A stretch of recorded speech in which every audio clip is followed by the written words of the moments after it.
امیر المؤمنین سیدنا حضرت عمر بن خطاب رضی اللہ تعالیٰ عنہ کے دور خلافت میں اصحاب رسول اللہ صلی اللہ علیہ وسلم سرزمین افغانستان میں داخل ہوئے۔ حضرت عمر بن خطاب رضی اللہ تعالیٰ عنہ نے لشکر اسلامی کے سردار معروف و مشہور شخصیت حضرت احنف بن قیس کو مقرر کیا، جس نے رسول اللہ صلی اللہ علیہ وسلم کا زمانہ پایا تھا لیکن زیارت کا شرف حاصل نہ کر سکا۔ حضرت احنف بن قیس خراسان پہ چیف کمانڈر مقرر ہوئے تھے۔ حضرت احنف بن قیس بڑے شجاع، بہادر، جنگجو، دلیر اور جنگی تدبیر کے ماہر فن انسان تھے۔ افغانستان آتے ہی سب سے پہلے آپ نے تبسین فتح کیا اور اس کے بعد ہرات پر بھی قبضہ کیا۔ ہرات کے فتح کے بعد یزدگرد کو عبرتناک شکست دے کر بلخ سے تاخار پہ اسلامی جھنڈا لہرایا۔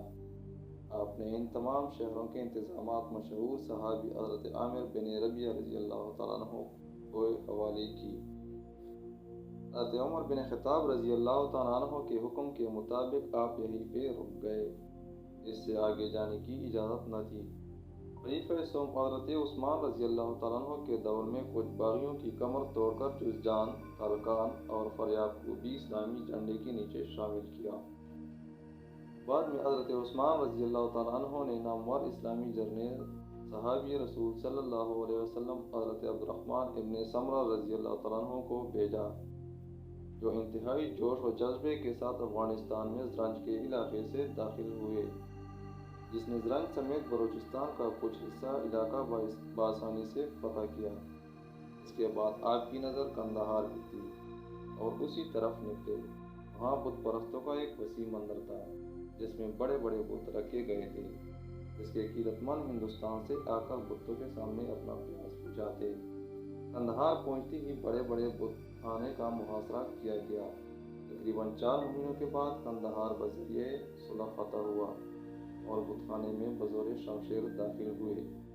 حضرت عبدالرحمن رضی اللہ تعالیٰ عنہ نے بڑے بت کے ہاتھ پاؤں توڑ دیے، جسے یاقوت، مرجان، ہیرے اور جواہرات سے بنایا گیا تھا۔ ان سب قیمتی چیزوں کو مقامی سرداروں کے حوالے کی اور بتایا کہ سب کچھ اللہ تعالیٰ خالق حقیقی سے ہوتا ہے، یہ بت کچھ کام کے نہیں ہوتے۔ یہ پہلا موقع تھا جب عبدالرحمن رضی اللہ تعالیٰ عنہ نے شیر کی طاقت کا غرور توڑ کے رکھ دیا اور اسی بنا پر ان لوگوں پہ ایمان کا گہرا اثر ہوا۔ قندھار کی فتح کے بعد آپ نے کابل کی طرف کوچ کیا، پتھر صحرا ٹھوس راستوں کو عبور کرتے ہوئے بلا خوف ارزگان اور زابل سمیت غزنی کو بھی فتح کیا۔ کابل پہنچتے ہی رتبے نامی سردار نے ہتھیار ڈال دیے، کیونکہ وہ پہلے سے ہی مغلوب ہو چکا تھا۔ پہلی مرتبہ کابل شہر اسلامی سلطنت میں داخل ہوا۔